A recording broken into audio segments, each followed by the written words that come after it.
खासगी कॅब कारने जाणाऱ्या प्रवाशांना अडवून त्यांच्याकडून 12,29,000 रुपये लुटून नेणाऱ्या दरोडेखोरांच्या मुसक्या पोलिसांनी आवळल्या आहेत. ठाणे शहर गुन्हे शाखेने कौशल्यपूर्वक तपास करत गुन्ह्याचा उलगडा केला. या प्रकरणी 7 जणांना अटक केली असून त्यांच्याकडून 3 वाहने, अग्निशस्त्र, गावठी कट्टा, एक जिवंत कारतूस आणि मोबाईल फोन असा एकूण 21,97,611 रुपये किमतीचा मुद्देमाल पोलिसांनी जप्त केलाय. सुनीता सिल्वराज पिल्ले या कॅबने मुंबई येथे जात असताना राबोडी पोलीस ठाण्याच्या हद्दीत दरोडेखोरांनी त्यांची गाडी थांबवली. त्यानंतर सीटवरील 2 बॅग असलेले 50,000 सौदी रियाल, भारतीय चलनातील 11,29,000 रुपये व भारतीय चलनातील 1,00,000 रुपये असे एकूण 12,29,000 रुपये रक्कम घेऊन पळ काढला अशा आशयाची तक्रार त्यांनी राबोडी पोलीस ठाण्यात दाखल केली होती. गुन्ह्याचे गांभीर्य ओळखून राबोडी पोलीस ठाणे आणि खंडणी विरोधी पथकाने एकत्रित तपास सुरू केला. अखेरीस तांत्रिक माहिती आणि गुप्त बातमीदारामार्फत आरोपींना शोधण्यात पोलिसांना यश आले.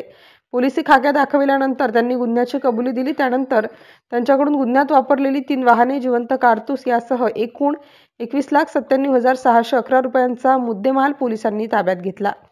7ही संशयितांना न्यायालयात हजर केले असता सर्वांना एकूण 20 डिसेंबरपर्यंत पोलीस कोठडीत ठेवण्याचे आदेश देण्यात आले आहेत. MCN न्यूज मराठीकरिता जितेन शेट्टी, पनवेल. लुटणाऱ्या आरोपींना अटक केलेली आहे क्राईम ब्रँचने, काय सांगत? 5 डिसेंबर रोजी राबोडी पोलीस स्टेशनच्या हद्दीमध्ये सुनीता पिल्ले राहणार उल्हासनगर या उल्हासनगरवरून मुंबई विमानतळाकडे जात असताना त्यांची गाडी रस्त्यामध्ये अडवून त्यांच्याकडील रोख रक्कम लुटण्याचा जो प्रकार झाला त्या राबोडी पोलीस स्टेशनला गुन्हा दाखल झाला. त्या गुन्ह्यामध्ये खंडणी विरोधी पथकाचे अधिकारी साहेब आहेत PSI राठोड आणि त्यांच्या टीमने त्या गुन्ह्यामध्ये तपास करून अद्याप 6 आरोपींना अटक केलेली आहे आणि एक विधी संघर्ष बालक ताब्यात आहे.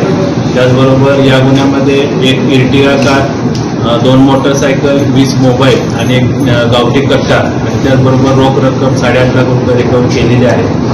त्या अनुषंगाने अधिकचा तपास पोलीस करत आहे. सर, यामध्ये एक महिला आरोपीला उल्हासनगरवरून मुंबई विमानतळाकडे रात्रीच्या दरम्यान चालले होते. आतापर्यंत जी प्राथमिक तपासाची माहिती मिळाली आहे त्या आरोपींनी महिलेचा पाठलाग करून रेकी करून त्या अनुषंगाने इतर आरोपींना टीप केली आणि त्यांनी हा सर्व प्रकार घडवला. कितीचा मुद्देमाल हा जो मुख्य आरोपी आहे तो अटकपूर्व जामिनावर आहे आणि इतर जे साथीदार आहेत प्रेम हरचंदनेवर इतर कोण त्याचबरोबर इतर मालमत्तेच्या अनुषंगाने गुन्हे दाखल आहेत आणि या आरोपीचे सुद्धा बॅकग्राऊंड किंवा त्याच्याकडे गुन्हे दाखल आहेत याचा तपास सुरू आहे. 6 आरोपी अटक आहेत आणि एक 7वा विधी संघर्ष बालक आहे तो देखील ताब्यात. सर, अजून काय आरोपी निष्पन्न होणार आहेत? अजून काय आरोपी निष्पन्न होतात तर किंवा या आरोपीने या अशा प्रकारचे काही गुन्हे इतर ठिकाणी केले आहेत त्याचा देखील तपास पोलीस करत आहेत.